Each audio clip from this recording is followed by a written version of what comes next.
hesablamalara göre 420 bin kvadrat kilometre Azərbaycanın tarixi coğrafi ərazisidir. Bu ərazidə 40 milyon yaxın insan yaşayır. Yaxşı, bunların bu problemləri biz tədqiq etmeliyiz. Ziyanlar qarşısında çox böyük problemlərdir. O baxımdan Cəmil Bədinin bu təqdirə layiq, hamımız tərəfindən böyük qiymət verməyə layiq işləri bu gündən ki, Azərbaycanda, eyni zamanda İranın ictimai siyasi dairələri və həm də ziyalı dairələrində böyük maraqlıdır. Mən bunu şahid olmuşam, 3 il bundan qabaq olmuşam. İran Xarici İşlər Nazirinin Qafqazda təhlükəsizlik məsələlərinə dair bir ilmi konfransı vardı. İkimiz iştirak edirdik, Cəmil Bədinin oradan vəzifəsi qəbul olmuş.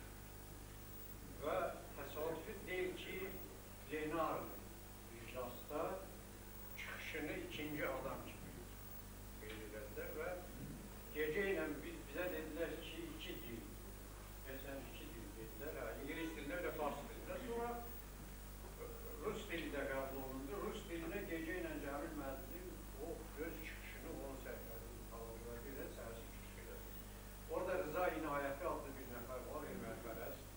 Onunla Cəmil Bədinin arasında çox böyük bir mübahisə oldu və onu qanun etməyə göz qarşısında problem var. Hələ indi də var, İnayətullah. İnayətullah Rıza var, burada da işləyir, burada da yaşayır, burada da biz ona elmlər namizədi adı vermişik və s. və s. Bu problemi biz onu belə yanaşmalıyıq. Deməli, sistemi yanaşmalıyıq. Cənubi Azərbaycan problemi dünya siyasətində cəryan edən hadisələrlə sıx bağlı olan bir problemdir. Bu sistemi, Cənubi soyuq müharibə hardan başlayır?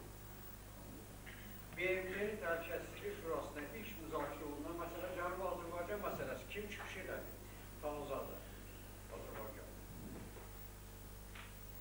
Qaramsıva faktlardır. O ki, aldı bu kitab tarixçi üçün ilki mənbə arxiv sənədləri əsasında. Vaxtilə biz nə qədər çalışdıq girə bilməz. İndi isə bu arxiv sənədləri əsasında yazdım. Diqqətlə mən bu kitabı özdə Cəmil Bədində çox maraqlı bir belə tədqiqat metodu var. Ən kiçik bir sözə qədər heç vaxt çəkilmədən məsələn, bu necə olar, bu necə yazım, mən bu sözü və s. Yəni, heç vaxt öz öhdəsinə düşən işə məsuliyyətsiz yanaşır. Və mübahisəli məsələlər də var. Kitabla bağlı mənim ayın 10-da deyəsən, Eko qəzetində mənim resensiyam çıxır. Orada da öz fikirlərimi bildirmirəm. Çox təəssüflər olsun ki, redaksiya tərəfindən onun qolqalğası sırdırıb buraxıblar. Hər halda ki, bu da mübahisəli məsələlər olacaq. Soğuk müharibənin aşamasına, Fulton'dan deyilir. Kerkük, Fulton'da çıxış elədi. Bu görüntü idi əslində Cənubi Azərbaycan. Cənubi Azərbaycan problemi həm burada böyük siyasət var, həm də neft məsələsi var. İkinci Dünya müharibəsindən sonra 60 münaqişəli hadisə baş verib, 18 milyon adam verdi. Bunların hamısında neft məsələsi. Nefti elə bilir. Bu, və Cəmil Bədinin bu sözü ilə də mən tamamilə razıyam və yerində dedik ki, Cənubi Azərbaycan problemi bizim taleyimizdir. Neft bizim taleyimizdir. Ona görə ki, iqtisadi potensialı gücləndirən bir problemdir. Cənubi Azərbaycanda yeraltı sərvətləri, 4 ildə bizim bu Sovet qoşunlarının orada olduğu müddətdə Cənubi Azərbaycanın yerin altında nə var, hamısını çox gözəl öyrənmişdir. Və bilirlər ki, harada nə yaptı. Harada nə yaptı, onu olduqca bilirlər. Və həmişə də Çar Rusiyasının siyasətində, sonra isə Sovet dövlətinin xarici siyasətində bir məsələ ciddi olur. O da bu olur. Nəyin bahasına olur, olsun, Fars körfəzi regionuna yoxdur. Və bu Çar hökumətinin məqsədidir. Sovet dövlətidir, mən dedim və Çar hökumətidir. Ama Eldar, Çar hökumət, sonra isə Sovetlər vaxtı. Amma imkan yoxdur. Niyə? Anglo-Saksonlar imkan vermir. Heç vaxt, uzaqlaşdırırlar. Qardaşlarla İraqla imzalanmış 73-cü müqaviləsini imzalaşı dedilər, orada da İraqın başını vasitədir. İndi isə bu şey məsələsi var. Cəmil müəllim, bu sizin o məsələləriniz, hani gəlirkən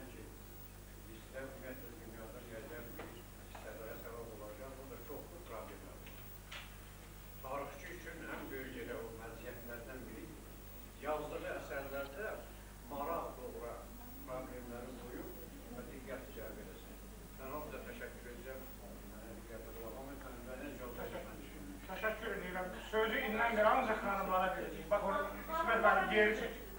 Ancak hanımlar, ancak hanımlar. Çünkü balans bozulup. Hanımlar öz evlerine növbet gösterir. Şundan ona borçlara bilecek. Buyurun. Buyurun.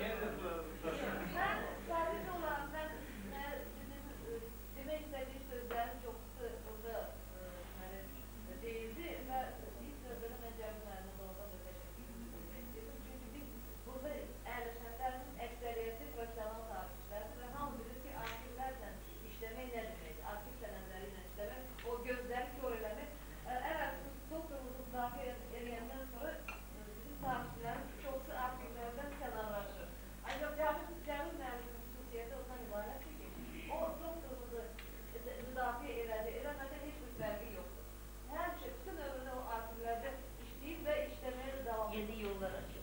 Yeni yollar açır doğrudan da. Bu onun üzə çıxartdığı sənədlər doğrudan da onların qiyməti yoxdur. Onların qiyməti doğrudan da danılmazdır. Çünki bu burada eşitdiyimiz, kitabda okuduğumuz sənədlər də adam vahimə salır ki, yəni biz ən belə necə deyərlər, fantastik düşüncələrimizdə də biz fikirləşə bilməzdik ki, belə arşivlərə, bu cür gizli arşivlərə ümumiyyətlə bir hansısa bizim tarixçimiz orada işləyə bilər. Mənim sualım ondan ibarətdir ki, bu kitab Moskvada nəşr olunur. Və mən bilmək istərdim ki, Rusiya tarixçilərin bu kitaba münasibəti necə olur? Və ümumiyyətlə orada hansısa müzakirə olursa, kitabın müzakirəsi və onların münasibəti mən indiki mövqedə, indiki bizim zamandan onların mövqeyini çox maraqlı olardı bilmək ki, yəni Cənubi Azərbaycanla münasibət məsələsinə, İranla olan münasibətlərə və Stalinin dövrünü doğrudan bilirik ki, münasibət necə dəyişir. Hər hakimiyyətə gələn insandan asılı olaraq Stalinlə münasibət. İndi bir də Stalinin reabilitasiyası gedir. İndi STV kanalında çox seriyalı Stalin Life seriyalı gedir. Doğrudan da çox maraqlı seriyalı. Mən hələ bu vaxtda belə şey görmədim. O sənədləri olan harada çıxardırsam, mənə doğrudan da çox belə böyük sual olur. Və ona görə də mən bilmək istərdim. Bu maraqlı. Gençler başlayın, bu salgın devamı kimi yeni emri konsepti ortaya koymuşsunuz. Demek olar ki dünya tarihinde artık aksentler değişir. Sizin bu emri konseptiyle bağlı. Ben de bildiğime göre Mayıs ayında geçen ilin bu kitabı təqdim etme merasimi Abuş'ta geçirmiştir. Amerika tarafşılar münasibeti. Çünkü yani elmi mühit bunu nece kabul edir bu konsepti? Çok da. Bilirsiniz, burada çok maraqlı sual. İstəyirəm mən bir-iki maraqlı məqamlar olaraq toxunam. Bu mövzunu sadəcə olaraq Cənubi Azərbaycan tarixi adı ilə təqdim edəsəydi, bunu dünyaya çıxartmaq mümkün. Çox biz açıq danışmalıyıq. Amma mövzunun soyuq müharibə fonunda dünyaya çıxardılması mümkün idi. Çünki burada doğrudan da mübahisəli məqamlar var. Bir qayda olaraq soyuq müharibə araşdırma mərkəzləri Amerikada, Avropada və Rusiyada yaradılanlar, o mərkəzlər soyuq müharibənin Avropa mərkəzliyi üzərində qurulmasına tərəfdar idilər və bütün tədqiqatlar da buna yönəlir. Bir mənalı olaraq buna yönəlir. Bunun əlbəttə obyektiv səbəbləri var. Birinci səbəb odur ki, uzun müddət soyuq müharibənin səngərləri Avropada düşmüşdür. Qərb-şərq qarşıdurmasının mərkəzi, coğrafi yeri Avropa oldu. Hərbi arsenallar məhz burada qabaq-qabağa dayandı. Amma bu sonra idi. Bunlar deməli, biz bunlarla elə-belə bu işlər başa gəlmədi. Xeyli mübahisə eləməli oldu. Onlar bir hissəsi pulla ondan götürmək istəyir. Bir hissəsi Qərbi Berlin divarlarından götürmək istəyir. Məsələn, bir sıra Rus tarixçiləri Polşa böhranından götürmək istəyir. Avstriya hadisələrindən soyuq müharibəni götürmək istəməyə meyillər var. Ancaq bizim yanaşmamız belədir ki, yer gəlmişkən deyim ki, Amerika tarixçisi deməli, Davis, Krayne və bir də bizim həm yerlimiz Moskvada çox böyük amerikanistdir, Cahangir Nəcəfov. Bunlar soyuq müharibəni Wilson Lenin dövründür. Bunların yanaşması belə deyilən şey, əgər biz onu atsın, o qarşılıqlı o zamanlar. Şübhəsiz ki, mən ona razı deyiləm. Çünki soyuq müharibə beynəlxalq münasibətlərin xüsusi bir mərhələsidir. Bizim onlarla mübahisəmizin mərzində bu dayanırdı ki, sizin dediyiniz məsələlər hamısı müharibə dövrünün böyük konferanslarında razılaşdırılmış məsələlər. Bu və ya digər dərəcədə istər 44-cü ilin 4 Moskva səfərində, bəli, Şərqi Avropadakı məsələlər demək olar ki, hamısı razılaşdırılmış məsələlər idi və Antonio İden deyəndə ki, sizin İrana və Türkiyəyə torpaq iddialarınızın olması bizim üçün gözlənilməz idi. Əslində bu problemlər bəzi üçün gözlənilməz idi. Və bizim yanaşmamız onlardan, onundan fərqlənir ki, məsələn, o termin ifadə, soyuq müharibə, Cold War termini olmasaydı, burada hansı ifadə işlədəcəkdir? Ya əsəb müharibəsi işlədəcəkdir, ya psixoloji müharibə işlənəcəkdir. Artıq Sovet sənədlərində bu termin işlənirdi Cənubi Azərbaycan və Türkiyə münasibətdə.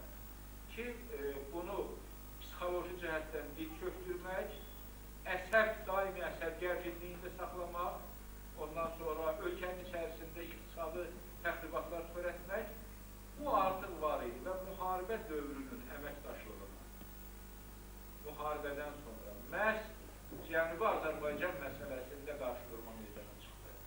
Məhz bu qarşıdurmada Salim Ağevdə müzakirə keçirildi. Trümen oradan bəyanat verdi ki, məhz General Simusu sözünə sədaqətli adam kimi tanıyıram. O elə eləməsin ki, mənim onun haqqında fikrim dəyişsin. Yaxud da ki, əgər İran Azərbaycanından çıxmasa, mən özüm üzüm Fars körfəzinə gələcəyəm. O, soyuq müharibə termininin altında duran nə var idisə, bu artıq İran Azərbaycanla münasibətdə təzahür eləmişdir. Fulton çıxışı başlanğıc deyil, başlananın nəzəri cəhətdən ümumiləşdirilməsi idi. Ona görə bizim yanaşmamız budur. Əlbəttə, Moskvada deməli soyuq Rusiya Elmlər Akademiyasının Ümumi Tarix İnstitutunda soyuq müharibə mərkəzi fəaliyyət göstərir. Soyuq müharibə araşdırma mərkəzi fəaliyyət göstərir. Mənim 2003-cü ildə kitabım Büyük Azərbaycandan Şarlı Palovnaya çıxanda bu kitab haqqında bunlar məlumat aldılar və mənlə əlaqələr atdılar. Bu mərkəzin işçisi, deməli əməkdaşı İlya Qayıdıb, bu çox tanınmış bir doktordur, deməli Amerikada 2 kitabı nəşr olundu. İndi də BMT və Məhəlli Münaqişələr adlı böyük bir araşdırma üzərində işləyir. Bu Vyetnam müharibəsi haqqında çox maraqlı tədqiqatın müəllifidir. Bu Vafrosi İstoriya jurnalında 2004-cü ilin 8-ci nömrəsində. O kitab haqqında çox müsbətlərlə çıxış elədi və ondan sonra mərkəzdə deməli bu barədə müzakirələr oldu. Əlbəttə, birinci kitaba münasibətdə onların tənqidi qeydləri var. Bizim birinci kitab da bizim yerli materiallardır. Bu kitabla isə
Rusça kitabla tanış olandan sonra dedi ki, hökmən bu kitab Moskvada çıxmalı. Çünki bu mövzu ilə bağlı elə bir yeni sözdür ki, bunu digər tarixçilər eləməyiblər və eləməyəcəklərlər. Ona görə o deməli, elmi redaktorluğun özlərinə götürür və mən bütün minnətdarlıq hissi ilə qeyd etmək istəyirəm ki, çox məsələlərə münasibətdə deməli, yardımcı oldu. Bir sıra məsələlərə münasibətdə mübahisəli məqamlarımız qaldı. Amma o çap olunmasında, çünki o şərqşünaslıq üstün əməkdaşı idi, o birisi də ümumi tarix üstün əməkdaşı idi. Hər halda mənim bildiyim yaxşı rəylər var. Məsələn, bir akademiyanın oturuzlu tarixçi internet adresinə yazıb ki, çox müsbət yazıb, amma bir şey də yazıb ki, mənim üçün ən maraqlısı oldu ki, bu müstəsna dərəcədə akademik bir araşdırmalı. Amma mən bunu dedektiv bir roman. Məsələn, belə yazarlar. Cənab, bəs bu şərqşünasların, İranşünasların münasibəti necədir Moskvada? Çünki mən uzun müddət o institut aspiranturada da olmuşam, o mühiti bilirəm. Salih müəllimin mövqeyi o çox yəni çətin bir vəziyyətdə idi oradan işə bu məsələ ilə əlaqədar. Yəni oradakı o İranşünaslar həmişə bu Azərbaycan məsələsinə qarşı çox sərt mövqedə dururlar. Yeri gəlmişkən, mən Solmaz müəllimin rəyi ilə tamamilə razıyam. Moskva şərqşünaslıq üstündə İran şubesi çox zəif. Birinci, mən onu da qeyd etməliyəm ki, 2004-cü ildə Sadı Hədiyevin 20-ci əsr İran tarixi kitabı çıxdı və bu kitab fundamental bir kitab idi. Rusiya tarixşünaslığında ilk dəfə olaraq Azərbaycan məsələsi obyektiv şəkildə o kitabda qoyuldu. Amma kitab arxiv mənbələri əsasında yox, bilavasitə tarixşünaslıq ümumiləşdirmələri əsasında yazılmışdır. Hələ ki, bir deməli, konkret bir rəylə almamışam şərqşünaslıq institutundan. Nə alsın gəldik, sonra olacaq. Solmaz xanım deyək. Solmaz xanımdan sonra əvvəldə bir sual yazmam. Qutaraq mı Solmaz xanım? Ben benim bütün sağlığımda. Hə? Ben benim sağlığımda. O Solmaz xanım deyəcək sonra. Solmaz xanım Gəlin gələcək. gəlin ki, indi ki, Moskva İranşünaslarından bir dəy almayıb. Mən özüm olsam, böyük İranşünas saymasam da, biraz mən İranşünas mövqeyindən istəyirəm. Gəlin müəllimin o kitabını mən bütün variantlarda oxumuşam və yeri gəldikcə, yəni o müsbət bütün rəylərini də bilirsən, ona görə burada da çox adam kitabın qiymətini verdi və gəlin müəllim o tərif hissəsini mən bırakıram bir tərəfə və hesab edirəm ki, siz o kitabın adını soyuq müharibə o terminini ora gətirməklə indi o problemin özü nə dərəcədə əsaslı və əsassız özünüz bilirsiniz bunu, o verir. Amma o kitabı bir çox rəylərdən siz yəni mübahisəli rəylərdən xilas eləmişsiniz. Nəyə görə xilas eləmişsiniz? Çünki məhz o soyuq müharibə adı onu, o kitab əsasən özünüz görürsünüz ki, Sovet və qismən də Amerika sənədləri əsasında yazılır və o ki, bu ölkənin nəzərləri siyasəti baxımından şərh edilir. Əgər ayrı bir şey, İran məsələsi, Cənubi Azərbaycan məsələsi qoysaydı, şübhəsiz ki, gərək o İranın içinə də girəydi. Yəni ki, bu apravdaniyası buradadır, o barədə mənim sizə şübhəsiz heç bir iddiam yox. Amma mən hesab edirəm ki, yenidən o hərəkatın özünə qayıtsa, şübhəsiz ki, bu hərəkatı o İran gerçəkliyindən, yəni tam belə azad eləmək, hesab eləmək ki, böyle Amerika ilə Sovet Rusiyasının işləri idi, bir-birlərinə toqquşdu və ortada bu çıxdı. Onun bəlkə bir 70% bu oydusa, hər halda 30% istər onun baş qaldırma səbəbləri və istər məğlubiyyət səbəbləri. Məğlubiyyət səbəbləri bəlkə 70%-dir, 30%-in salaq o siyasətlərə. Hər halda o İranın özündən gəlmə manişlər orada çox. Mən gözləyirdim, düzəltə oturmuşdum ki, Həsən müəllim İranşünasdır, qoydursun, bəlkə o İran baxımından o desin, o ayrı bir istiqaməti danışır. Əvvəl o qəvam məsələsi. mən hesab eləmirəm ki, qavam o qədər belə sirli idi ki, nə Ruslar, nə Amerikanlar ondan baş açmadı. Mənim nəzərimdə həm qavamın, həm bilirsiniz ki, o Vüsuqu dövlərin qardaşı idi da o. İranın o dövrü çox güclü siyasi adamları var idi ki, bunlar sırf İran dövlətçiliyi mövqeyində duran adamlar idi. İngilislərə satılırdı lazım olanda Ruslara satılırdı, lazım olanda Amerikanlara satılırdı, ciblərini doldururlar. Amma bunların son nəticədə İranın dövlətçiliyi və İran maraqları da duran mövqeyi var idi ki, bax belə çətin vaxtlarda ki, Oruza şahdan başqa 20-ci əsr İran şahları çox zəif başşahlar olurlar. Amma İranın o ərazi bütövlüyünü qoruyan, saxlayan, şübhəsiz ki, onların qavam kimi, dövlət kimi və ödəklər kimi siyasi xadimləri olur. Yəni İranda bu qıtlartını muşu deyirlər, bu Ruslar. O adamlar var idi və ölkənin mərkəzi dövlətinin nə qədər zəif olmasından asılı olmayaraq, hər halda bunlar ən o krizis momentlərdə ölkənin bütövlüyünü saxlaya bilirdilər. O Azərbaycan məsələsində bu moment yenə deyirəm ki, öz rolunu oynayır, o mənim nəzərim. İkincisi, mən hesab edirəm ki, bu Cənubi Azərbaycan hərəkatını, şəhəri hərəkatını qətiyyən bu İran tarixində baş verən o bir hərəkatlardan ayrı tutmaq olmaz. Yəni bir silsilə götürülməlidir. Bu hərəkat tamamilə 20-ci illərdə Gilanda baş verən hərəkatın, yəni o hərəkatı mən də təsdiq edən adam kimi onu görəm. Onu milli zəmində, yəni burada sol şüarlar əvəz olunmuşdur milli şüarlarla, amma istiqamət həmin idi, görülən tədbirləri hesab edirdi Sovet Azərbaycanında, Bolşeviklər gəldi, solçular idi, amma həmin o milli proqramı onlar da orada həyata keçirmişlər. Xiyabanın hərəkatı tamam başqa bir zəmində eləyirdi. Mən bax istəyərdim ki, bu tədqiqatlardan bir nəticə kimi ki, İranda gedən hərəkatlara məğlub olma səbəblərinə baxanda ona bir qiymət verilsin ki, niyə nəticə etibarilə bu milli üç böyük bir hərəkatın ki, düşür dünya siyasi qüvvələri nəzərinə, bu üçü də, dördü də hələ o birişləri də qatsa, bunlar hamısı son nəticədə gəlib məğlubiyyətlə tutarır. Bəlkə o dövrdə, həmin ölkədə nə dərəcədə şərait var idi ki, o hərəkatlar qalibiyyətə gəlsin. Başqa bir şey, Həsən müəllim dedi, o xatirələr söhbəti. Eldar müəllim çox belə ton tutdu o sizin verdiyi sualda və Hamlet müəllim də bax, o Stahovskidən bir misal gətirdim. Mən misal üçün bir vətəndaş kimi tarix çıxmışda tamamilə bu hərəkatın yəni simpatiyalarım olan bir adamdır. Amma o sənətlərdən məşğul olduqca, özüm o yana getdikcə, mənim atam o hərəkatını bilirsiniz ki, fəal iştirakçıdır və Mehdi Mahalının xizrə katibi olub. Amma mən özüm gedib oturanda o hərəkat, o cəmaatın içində və sənətləri görəndə, tutaq bu yaxınlarda Qulam Qanişyanın xatirələri çap olunur.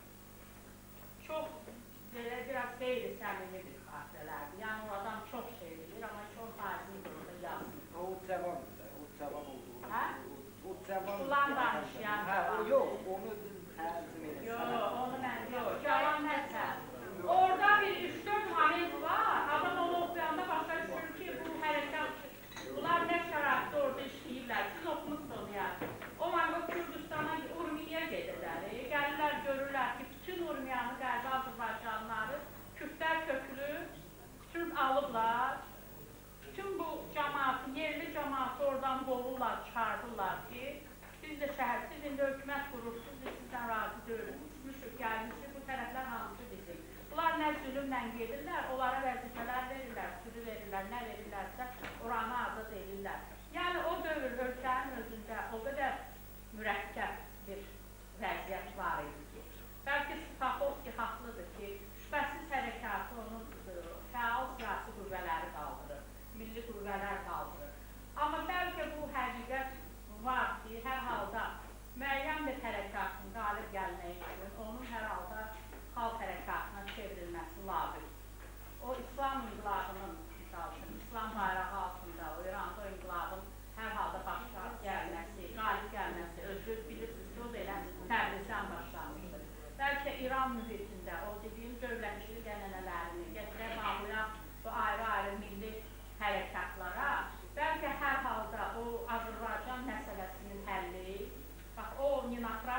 Yəni o gəlmirmi ki, hər halda Azərbaycan məsələsinin həlli İran kimi bir dövlət və ölkədə ki, onun zəngin dövlətçilik ənənələri var və bunlar nə olandan sonra ölkəni ərazi cəhətdən parçalamağa qoymurlar. Hər halda o İran bütün ölkə miqyasında o həll olunmalıdır. Yəni bunun Sovet ölkəsi, Sovet dövləti siz deyirsiniz ki, Stalin qoydu, qaçdı. Stalin nə edəcəkdi? Vuruşmalı idi onlarla. O ərazi iddialarını məlum olur ki, ancaq iki momentdə almaq olur. Ya gələk bu ölkə ilə vuruşasa, neçə Rusiyası vuruşdu, müharibə eləyib, ərazini alır, onu da ərazi ala bilər. Yəni, siz hesab edirsiniz ki, qoşqun oradan çıxmasaydı, bu oradan ərazi ala biləcəkdilər. O, hə? Cənab müəllim, Solmaz xanım federalçıdır da, istiqlalçı deyil. Mən onu sual şəklində qoyuram. Yəni, realçıyam, mən realist, pragmatik realist. Yəni, bu baxımdan ki, həm də ki, nəticə almalıyıq. Yəni, mən özüm yenə deyirəm ki, o hərəkətdə iştirak edən bir adamın övladıyam, ekspertiz marağım budur. Amma ki, bu alınan nəticələr budur. Və mən başa düşürəm ki, bu o qədər böyük mövzudur ki, bir kitab çərçivəsində əlbəttə bunların hamısına cavab vermək olmur. Amma sizin kitabın da əhəmiyyəti odur ki, bu qədər də sual doğulur. Təşəkkür edirəm Solmaz xanım. Mən çox maraqlı çıxış oldu, maraqlı məsələlər alındı. Bir önəmli məsələ var. O məsələ də budur ki, bu tədqiqatların və bu kitabların çatışmayan bir cəhəti var ki, bu da İran sənədlərinin burada olmaması. Bunu etiraf eləmək lazım. Amma hər halda biz kitabın girişində yazılır ki, bu kitab bu sənədlər əsasında yazılır. Mən özümü ya şərqinaz ya İranist hesab eləmirəm, mənim başlar deyil.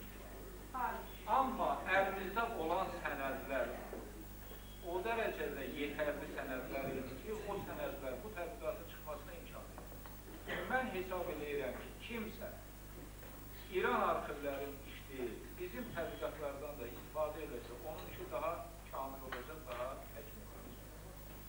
Xalq məsələsinə gəldikdə, biz bir şey nəzərə almalıyıq ki, bu hərəkat məğlub olandan sonra buna qarşı elə divan tutuldu ki, və bu divan tək repressiyalardan ibarət deyildir. İctimai fikirdə, təhsildə, ideologiyada 21 Azər hərəkatına qarşı elə bir düşmən mövqeyidən və çox mürtəci bir formada bu təqdim olunurdu ki, o bugün bəzən deyilir ki, gedirik Cənubi Azərbaycana bu hərəkat haqqında bilmirlər ya Sovet agenti adlanırlar. Axı insanlar ideologiyanın hər necə olsa təsirinə düşürlər. Və o ideologiya öz rolunu oynadı. O ideologiya təlqin edə bildi ki, bunlar xainlər idi. Bunlar Sovet agentləri idi. Yəni, o məsələnin milli tərəfi tamam qoydular bir kənara. Bunu biz Bizim bizə 21 Azəri cəşn. Bəli. Cəşn tuturlar. Bəli, şah zamanı. Bəli. Bunu biz hökmən nəzərə almalıyıq ki, o hərəkatdan sonra keçən müddət ərzində ideoloji institutda bu hərəkata münasibətdə qatı düşmən və mürtəci bir münasibət aşlaya bilmişdir.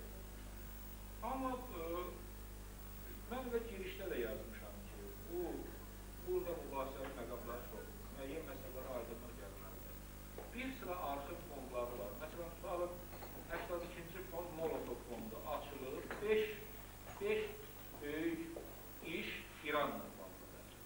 Amma burada, məsələn, 1-dən 18-ci vərəqəcəni var, 19-dan, məsələn, 27-yə qədər yoxdur, 28-dən 52-yə qədər var, 53-dən, məsələn, 79-a qədər yoxdur. Bu nədir? Bu hələ odur ki, bir sıra sənədlər var ki, sabah daha dəqiq nəticələr çıxartmağa o imkan edəcək. Bu günlər bizim əlimizdə olan budur. Və biz də buna əsaslanmalıyıq. O ki qaldı, Sovetlər o dövrdə qalsaydı olacaqdı. Əlbəttə, tarixi ehtimallar üzərində qurmaq biraz çətindir.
burada bir məqam var. Anatomiya geçmiş.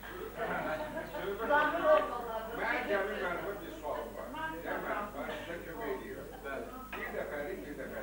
Bir deməli, bu İran, oradakı Türklərin devlətidir, yaxud orada milli adlı. Mən elə qədər onu demək istəyirdim. Bizim tarixşünaslığında və ictimai fikirdə, əlbəttə bu mənim yanaşmamdır. Bəlkə də bu səhvdir, amma mənim yanaşmamdır. Mən hesab edirəm ki, İran nə qədər farslarını incidir, o qədər də türklərin. Sadəcə olaraq biz bir qədər xırda hisslərin əsiri olub, İranı bütövlükdə verdik farsların intisarına. İranda olan, İran sözünün altında olan öz payımızdan heç nəsil iqtina və əvəzində də heç almadı. Onlar imtihan eləmirlər canlılar. İranın içindəkilər imtihan eləmirlər. O kimlik haçalanması ona görə gəlir. O vaxt o məsələlər həll olanda milli yox idi. Etnik şuur yox idi. O məsələ deyəndə ona. Burada bir maraqlı məsələ var da. O deyir ki, onlar imtina eləmirlər. O orada nədir? İctimai şuuru formalaşdıran yazıya dayanan dil. Əgər dil yoxsa, ictimai şuur bu xəstə, o dil şuuru formalaşdırır, o yazıya dayanır. Bu şübhəsizdir. Bir tərəfdən İran məktəbləri bu yaxşıdır, o biri tərəfdən məktəblərin fars dilində olması bu pisdir. Məsələnin cəhət budur. Amma 15 il bundan qabaq, əgər 5% özün türk hesab edilmişsə, bu günləri o 20 ilə 25%-in arasındadır və həm də yüksələn xətlə gedir. İnsanlar öz kimliyinə tapındıqca müəyyən məsələlər haqqında fikirləşirlər. Mən indi necə edeyim? Yaxşı. Mən deməliyim, mən deyəsin, buyursun. Yaxşı, İsmət mənim dava sana sonra Ferdowsiyə qalır. Dəmir, mən siyasət adamda deyim, yəni mən dəqiq elmlərin nümayəndəsiyəm. 90-cı illərdə bu Sovet çökəndə qoşulmuşdum biraz. Yəni o tam qoşulmuşdu. Yəni orada ağırlı çıxdı.